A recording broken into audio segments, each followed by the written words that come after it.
Hello class, and welcome to the first video of our next unit, which is Algebraic Expressions.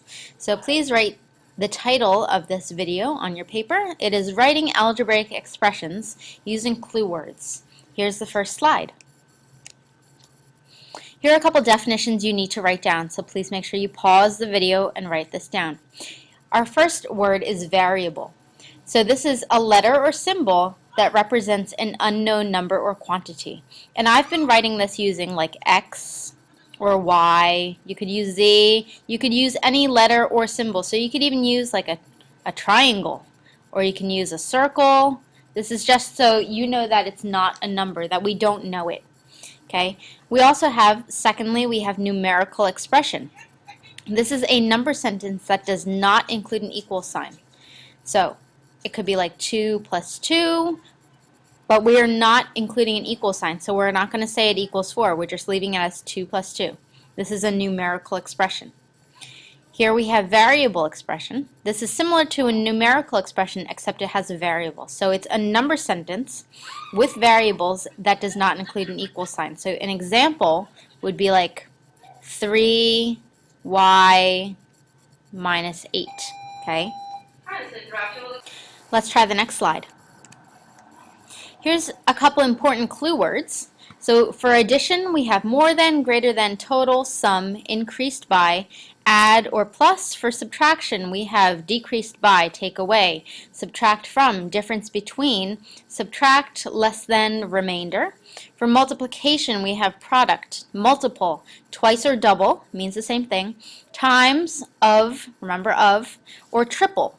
These all mean multiplication. And for division, we have quotient, divided by, divide or split equally.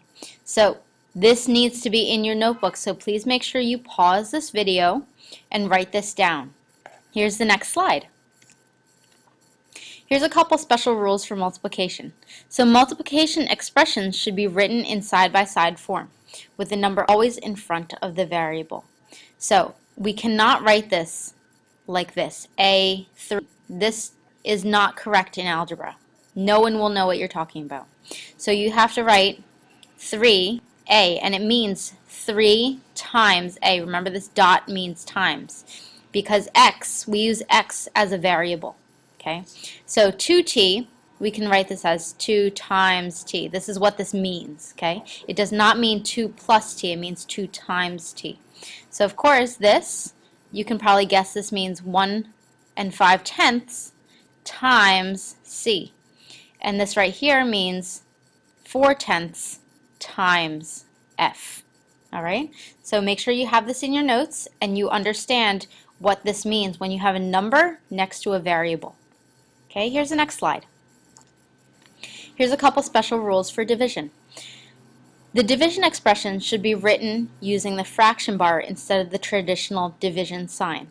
So this, what you guys know as division, is not used in algebra. We don't know what that is. We don't use it anymore. Okay?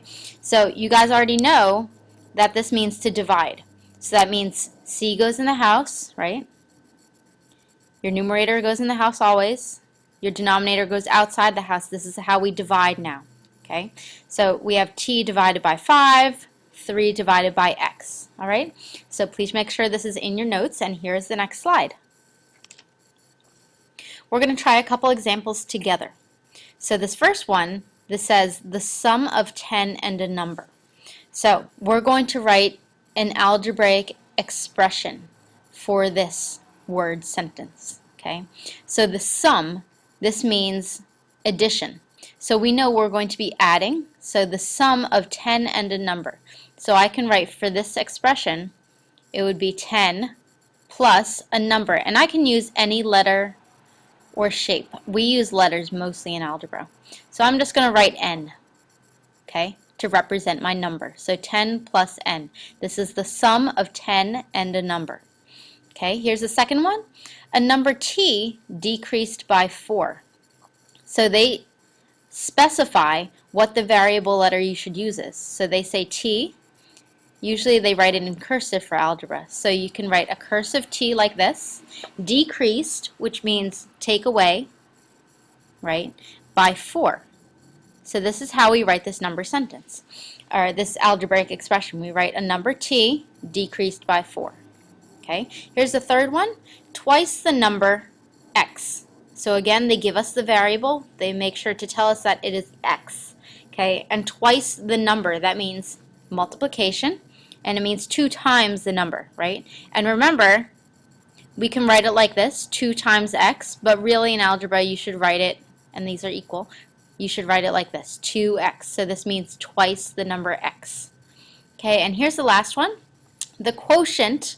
So quotient means to divide, the quotient of 5m and 8h.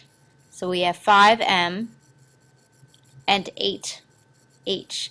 And if they're talking about quotient like this, right, where they give you 2 things and you don't know which one goes first, this one, the first one, whatever it is, goes in your numerator, and whatever comes second goes in your denominator. So it's the quotient of 5m and 8h. Okay, so it goes in order from top to bottom. Okay, and here is your next slide, and I think it is the homework. So you have 5 questions. You need to write the following as variable expressions. So you have 5 problems, and I will see you tomorrow. On Wednesday. Goodbye. Have a good weekend.